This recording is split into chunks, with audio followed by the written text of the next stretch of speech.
So it was a successful return to action for both Puka Nacua and Cooper Kupp last night as the Los Angeles Rams knock off the Minnesota Vikings 30-20. This is the Fantasy Sports Plus. Hit that subscribe button if you haven't done so already. Week 8 is underway. Amazing. It's already week 8. This is now the time where you really want to ramp things up with your team and make a push now for the playoffs, which will be here before you know it. So the Los Angeles Rams coming into this game, there's a lot of trade rumors surrounding the team. Not only Cooper Kupp, but Matthew Stafford as well.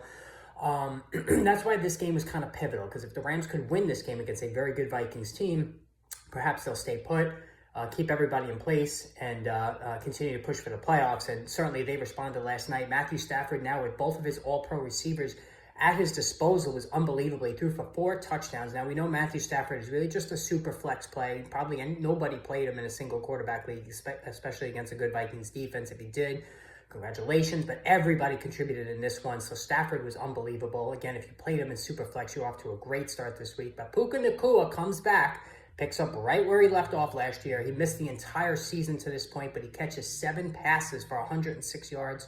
Did not score. Cooper Kupp wound up being the one to get into the end zone. 5 catches for 51 yards in the score. Kupp looked a little rusty. He had a drop, had a little bit of a brain cramp late in the game running out of bounds.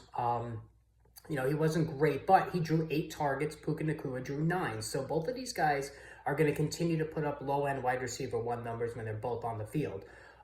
If any one, one or the other misses additional time, the other guy will, go into the stratosphere, as we saw with Kupp in week 1 before he wound up getting hurt in week 2. Demarcus Robinson, though, was a pain in the ass to both of them. 2 catches for 35 yards. They both go for touchdowns. So he kind of siphoned off the scoring from both of these guys, but it's good to see both Kupp and Nacua come back in such a strong fashion. And Kyren Williams, 23 carries for 97 yards, 4.2 a carry. It's not flashy, and he's not being used in the passing game. So Kyren Williams last year, he was used, let me take that back. So he did catch 5 passes for 19 yards, but overall this season, he hasn't really been used much in the passing game. It just so happened last night he was involved, and he did catch a touchdown in this one. So but overall, Kyren Williams, he's kind of just there. Like, he's not lighting it up. He's almost like Rachaad White this year, to what Rachaad White did last year.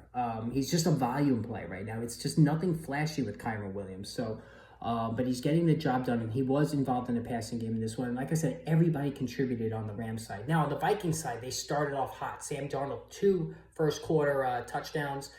Nothing the rest of the way. He threw for 240 yards. Didn't turn the ball over. He was fine. Nothing. You're still playing him, obviously, in a super flex league. Justin Jefferson, 8 catches for 115 yards. So he is completely quarterback proof. So like if Scott from Home Depot in your town suits up for the Vikings to play quarterback, wins a contest to play quarterback for the Minnesota Vikings, you're still starting Justin Jefferson. We all messed this up, including me. I did have hesitancy. I used the quarterback situation, Sam Darnold's history of not supporting a number 1 wide receiver, to put Amon-Ra St. Brown ahead of Justin Jefferson, to even put Garrett Wilson ahead of him in my rankings, and perhaps that was a mistake. Not so much Amon-Ra, but obviously Garrett Wilson.